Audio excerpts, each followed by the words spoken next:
ஓட்டு பர்சன்டேஜ் வந்து ரொம்ப கம்மியா இருக்கு. வாக்காளர்களுக்கு நீங்க சொல்ல வேண்டியது என்ன? இனிமேல் வெயில் கிளியுது இல்லை, இந்த கிளி கிழிஞ்சா கொஞ்சம் பூரா அசந்து இனிமேல் வருவாங்க. இப்போ எத்தனை பர்சன்ட் போகிறாங்க?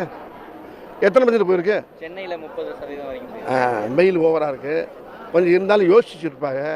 கொஞ்சம் அதில் பச்சை தண்ணி எவ்வளோ ஊற்றினாலும் தண்ணி சூடாக வருது. டேங்க் எப்பயுமே ஃபுல்லாக இருக்குது. அதனால் இப்போ வருவாங்க, எல்லாம் மக்கள்லாம் வந்து அங்கங்கே போடுவாங்க. மக்கள் இப்போ ரொம்ப தெளிவாக இருக்காங்க. மக்கள் ரொம்ப தெளிவாக இருக்காங்க.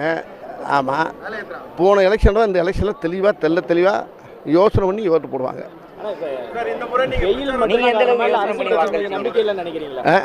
வெயில் மட்டும் தான் காரணமா இல்ல மக்கள் வராதுக்கு அரசியல் கட்சிகள் மீது நம்பிக்கை இல்லைன்னு நினைக்கிறேன். அது உங்கள் யூத்துக்கு நான் விட்டுறேன், நீங்கள் எடுத்துக்கங்க.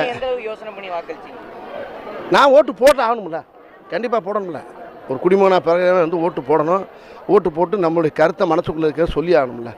அது வந்து விரல் மூலியமாக சொல்லணும்ல, இல்லைன்னா அது தப்பாக போயிடும். ஓட்டு போடணும். அதை வயசானவங்க பரவாயில்ல, முதல் முறை வாக்காளர்களுமே நிறைய பேர் ஓட்டு போடல. அதாவது ஓட்டு போட வர மாட்டேங்கிறாங்க இளைஞர்களே.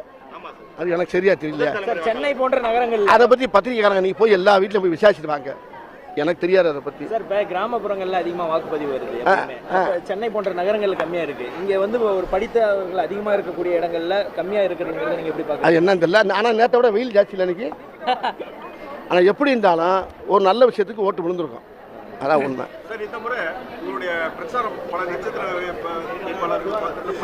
இந்த முறை நான் எலெக்ஷனில் ஃபுல்லாக ஷூட்டிங் போயிட்டு இருக்கனால ஃபுல்லாக பிஸியாக இருக்கேன். அதனால் இந்த முறை நான் அந்த மாதிரி போகிறதுக்கு வாய்ப்பு இல்லை.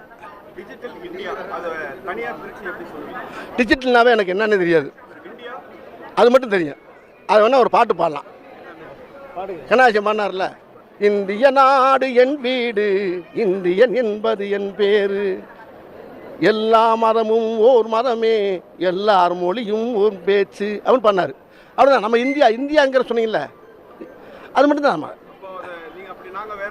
வேற மாதிரி எடுத்து போட்டு திருச்சி கலவத்தை உண்டாட்டி விட்டு போக்க, நாசமா போகட்டும் போக்க. வேலை கேள்வியை பாரு.